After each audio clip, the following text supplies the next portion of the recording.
고양시 교계와 시민사회단체, 지역 정치인들까지 나서 신천지 대책을 위한 고양시 범시민비대위를 발족했습니다. 이단 신천지의 은밀한 지역사회 침투 시도에 놀란 시민들이 신천지와의 전면전을 선포했습니다. 한국복음주의협의회가 새해 첫 원례 발표회를 갖고 2024년 새해엔 사회에 희망을 주는 한국교회가 되자고 다짐했습니다. 오는 4월 총선을 앞두고 각 분야 기독교 전문가들이 연대해 정책 제안에 나서고 있습니다. 기독시민운동연대가 두 번째 정책 제안 발표회를 갖고 노동과 이주민 등에 관한 정책을 제안했습니다. 캘리그래피를 이용해 성경 말씀을 나누는 청년제의 말씀그래피 선교회가 아트센터를 마련하고 새해 첫 기획전을 열었습니다. 여러분 안녕하십니까? CBS 뉴스입니다. 이단 신천지의 은밀한 지역사회 침투 시도에 놀란 고양 특례시 시민들이 신천지와의 전면전을 선포했습니다. 고양시 교계와 시민사회단체, 지역 정치인들까지 나서 사회 문제를 야기하는 이단 신천지의 지역사회 진출을 반대하고 나섰습니다. 송주열 기자의 보도입니다. 지난 연말 이단 신천지가 고양시 일산동구의 한 건물을 종교시설로 용도 변경해 지역사회에 침투하려 한다는 보도가 나오자 고양시 전체가 술렁였습니다. 통동 주민들은 신천지 허가 뉴스가 나온 12월 22일 당일부터 바로 종교시설 허가 취소 서명을 시작했고 단 열흘 만에 통동 12개 단지 아파트에서 1만 1,001명의 서명을 받아 1월 4일 고양시에 제출했습니다. 신천지 후폭풍은 총선을 얼마 남겨두지 않은 지역 정가에도 몰아쳤고 고양시 여야 정치인들도 한 목소리로 반사회적 집단 신천지 측에 종교시설 용도 변경을 허가해준 시 당국을 비판했습니다. 논란이 커지자 시장은 직권으로 종교시설 용도 변경 허가 취소 결정을 내렸고 고양시 의회 차원에서 청문 절차를 진행하고 있습니다. 그러나 고양 시민들의 불안과 분노, 시정에 대한 불신은 여전합니다. 가정 파괴, 종교 사기, 이단 사이비는 물러가라! 물러가라! 물러가라! 물러가라! 고양시 교계와 지역 주민 27개 시민사회단체가 이단 사이비 척결을 위한 고양시 범시민 비상대책위원회를 조직했습니다. 비대위는 신천지를 비롯한 이단 사이비 문제는 단순한 종교 문제가 아닌 지역 공동체의 건강성을 해치는 사회 문제라는 공감대에서 출발했습니다. 신천지의 이러한 행태는 단순히 종교의 문제가 아니라 지역 내 교육과 사회의 문제이다. 신천지는 매입한 일산동구 풍동 건물 주변에도 반경 2km 안에 20여 개의 대단지 아파트들이 밀집해 있고 17개 초, 중, 고등학교가 포진돼 있는 만큼 학생들이 이단 포교의 타깃이 될 수 있다. 고양시 범시민 비대위는 고양시가 신천지 시설에 대한 용도 변경 반대 방침을 끝까지 유지할 것과 관내 신천지 비호 세력을 원천 차단해 줄 것을 요구했습니다. 지역 국회의원들과 4월 총선에 출마를 준비 중인 예비 후보들도 비대위 자문위원으로 참여하며 반사회적인 신천지의 고양시 침투를 막겠다고 약속했습니다. 우리가 같이 계속 함께해야 이번 행정소송에서도 문제가 있었음을 밝힐 수가 있고 앞으로도 또 이런 용도 변경 시도를 다시는 하지 못하도록 우리 같이 함께 했으면 좋겠습니다. 신천지가 신천지 이름을 감추고 용도 변경에 나서는 것에 대한 부동산 실명제법 위반이나 자금 세탁 의혹에 대해서도 들여다봐야 한다는 의견도 내놓았습니다. 조치가 몇 가지가 더 필요한 것 같은데 부동산 실명제법 위반을 한 것 같고요. 그리고 취득세나 그 과정에서 세금의 문제, 자금 세탁의 문제, 여러 가지 문제가 있는 것 같습니다. 고양시 범시민 비상대책위원회는 앞으로 신천지 반대 서명 운동과 함께 지역 내 여론을 취합해 시 당국에 전달할 예정입니다. 아울러 행정소송을 비롯해 신천지 측의 적극적인 대응이 예상됨에 따라 고양시 범시민 비상대책위원회도 맞대응을 준비해 나간다는 계획입니다. CBS 뉴스 송주열입니다. 2024년 새해가 시작됐지만 한국교회의 현실은 그리 밝지만은 않습니다. 한국복음주의협의회가 원래 발표회를 진행하고 올 한 해 사회에 희망을 주는 한국교회가 되자고 다짐했습니다. 보도에 이승규 기자입니다. 기독교 윤리실천운동이 지난해 전국 19세 이상 남녀 1000명을 대상으로 조사한 결과 한국교회를 신뢰하지 않는다는 응답은 74%로 나타났습니다. 하지만 한국교회 신뢰도가 처음부터 낮았던 건 아니었습니다. 일제 강점기 시대 독립운동과 군사독재 시절 민주화운동을 주도할 당시 교회는 시민사회의 지지를 받았습니다. 하지만 2000년대로 넘어오면서 한국교회 신뢰도가 하락했고 이를 회복해야 한다는 목소리가 높아지고 있지만 만만치 않은 상황입니다. 한복협 원래 발표의 발제자로 나선 안양대학교 이은선 명예교수는 과거 교회가 신뢰받던 시절을 돌이켜볼 필요가 있다고 당부했습니다. 과거에 우리 신앙의 선조들이 했던 좋은 점들을 다시 한번 이어받아서 한국 사회에 건강한 영향력을 미치면서 복음의 가치를 구현하는 우리 모두가 되었으면 좋겠습니다. 그렇다면 2024년 새해를 맞아 한국교회가 사회의 희망이 되기 위해서는 어떤 일을 해야 할까? 백석대학교 장동민 교수는 우리 시대 고난받는 이웃과 함께 해야 한다고 말했습니다. 우리 기독교가 원래는 가난한 자들과 함께하는 기독교였어요. 초창기에. 그래서 세상에 영향을 미친 겁니다. 그런데 지금은 중산층의 종교, 가진 자의 종교가 되었어요. 그래서 영향을 잃어버린 겁니다. 장동민 교수는 점점 심각해지는 탈종교화 현상도 신뢰도 하락에 영향을 미쳤다면서도 고난받는 이웃과 함께할 때 신뢰도도 높아질 것이라고 말했습니다.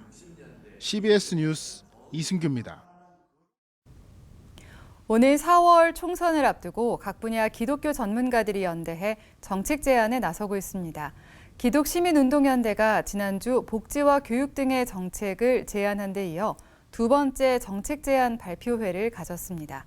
어떤 내용의 정책을 제안했는지 한혜인 기자가 전합니다.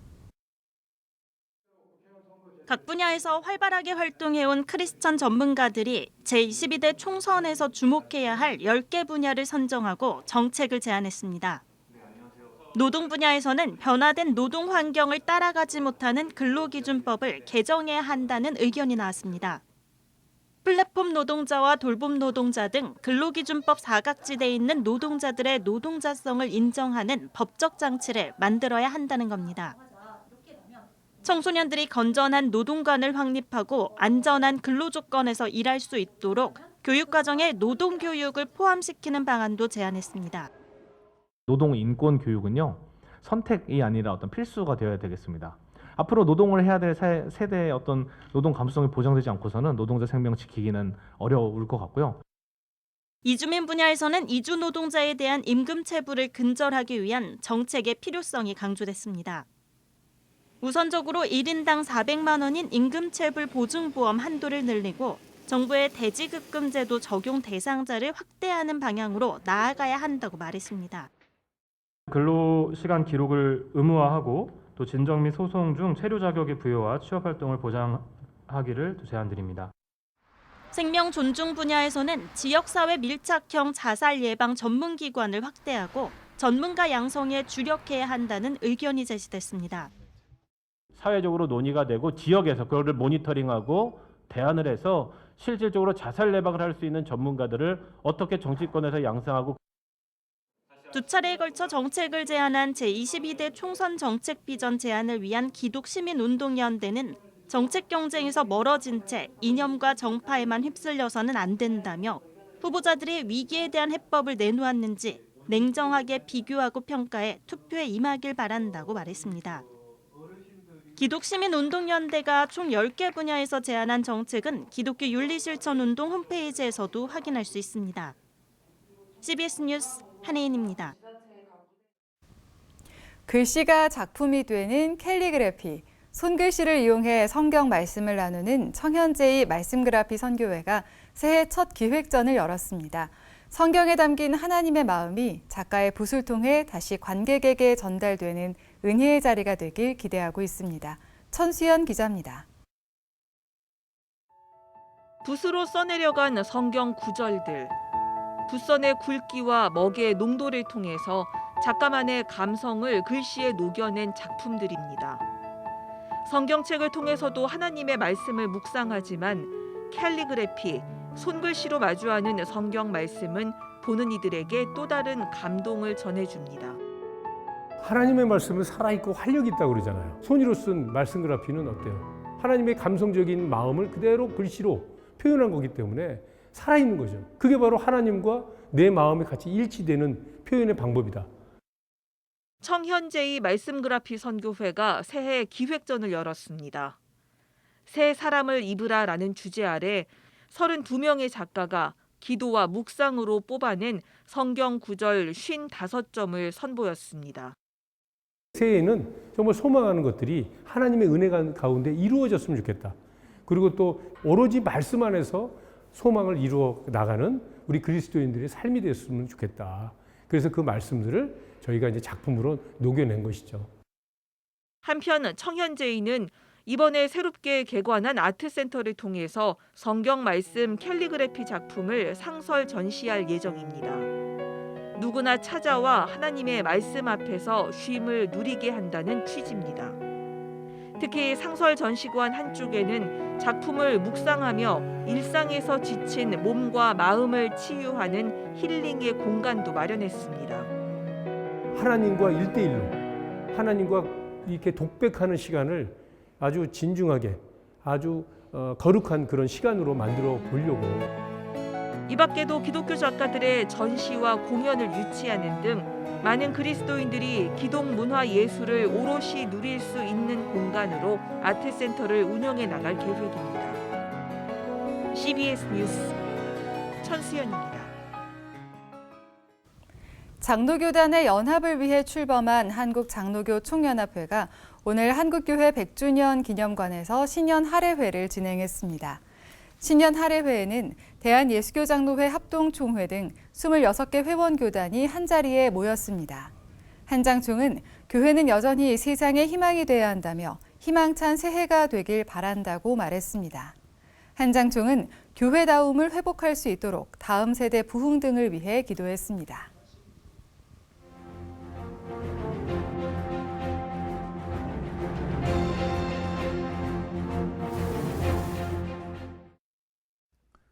최근 기독교계에 두드러진 특징이 하나 나타나고 있는데 교회와 관련된 단체나 기관들의 재정 구조가 열악해졌다는 것입니다.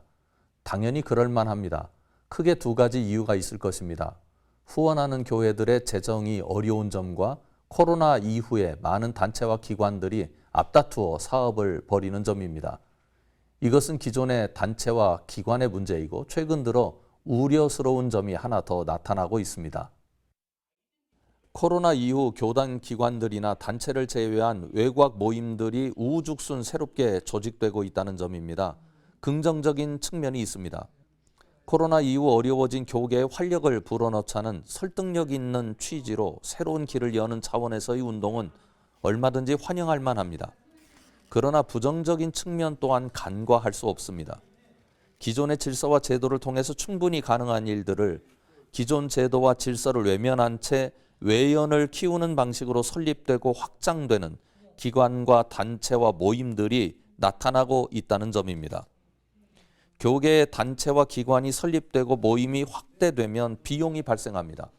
그 비용 대부분은 교회가 부담해야 합니다. 문제는 여기 있습니다. 지금까지 한국교회에 대한 계속되는 요구 중에 하나는 교계나 교회의 방대한 조직에 대한 다이어트였습니다. 몸을 좀 가볍게 하자는 취지입니다.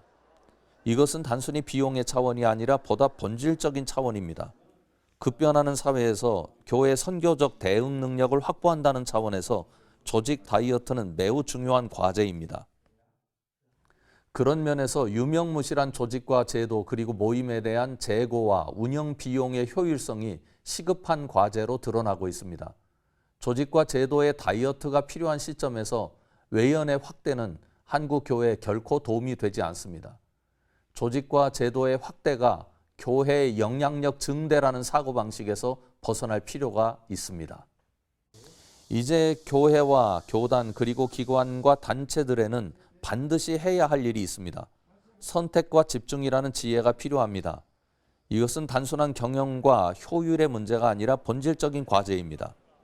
먼저 한국교회의 전통과 역사에 대한 철저한 연구가 필요합니다. 한국교회가 가진 유산에 대한 분석이 선행되어야 합니다. 여기서부터 무엇을 취하고 무엇을 변화시켜야 하는지에 대한 방향이 설정되어야 합니다. 이것이 선행되지 않고 제도와 조직을 재정돈하는 것은 많은 문제를 일으킬 수 있습니다. 이제 용기가 필요합니다. 버릴 것과 취할 것을 과감하게 결단하는 용기가 필요합니다. 그렇지 않으면 이렇게 복잡한 사회에서 교회의 갈 길을 찾아내기 쉽지 않습니다. 우선 외연의 확대는 자제해야 합니다. 교계 관련 단체와 기관 그리고 연구기관 등이 제대로 파악되지 않은 상태에서 중복 가능성이 높은 기관과 단체가 설립되는 것은 전체적으로 보면 에너지 손실입니다.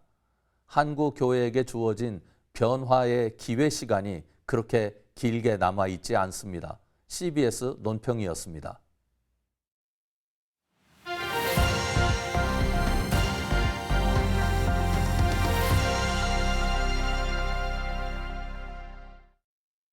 간추린 지역교계 소식입니다. 예장합동 대구경북장로회연합회와 대구지역장로회연합회가 함께 신년 교례회를 열었습니다. 전주시 기독교연합회는 정기총회를 열고 신임회장을 선임했습니다. 예장합동 대구경북장로회연합회와 대구지역장로회연합회가 함께 신년 교례회를 가졌습니다. 이번 행사에서 강사로 나선 소강성 목사는 참석자들에게 새해 태양 같은 열정으로 이웃들을 섬기자고 강조했습니다. 우리 대구 경북 장로회 회원 여러분, 올해 한 해도 건강하시고 2024년도에도 더 많은 복 받으시기를 바랍니다. 우리 많은 또 회원들이 서로 교제를 나누고 또 덕담을 나눌 수 있는 그런 행사가 되기를 소망합니다. 부산 자유기독인 총연합회가 신년 인사회를 열었습니다. 이번 신년 인사회엔 황교안 전 국무총리가 특강을 진행했습니다. 전주시 기독교연합회가 정기총회를 열고 상임부회장 박종숙 목사를 신임 대표회장으로 추대했습니다. 박종숙 신임 대표회장은 전주시 기독교연합회를 영성이 살아있는 연합회로 만들어 가겠다고 포부를 밝혔습니다. 한편 전기현은 상임부회장으로 송시웅 목사를, 상임총무로 박근우 장로를 각각 선임했습니다.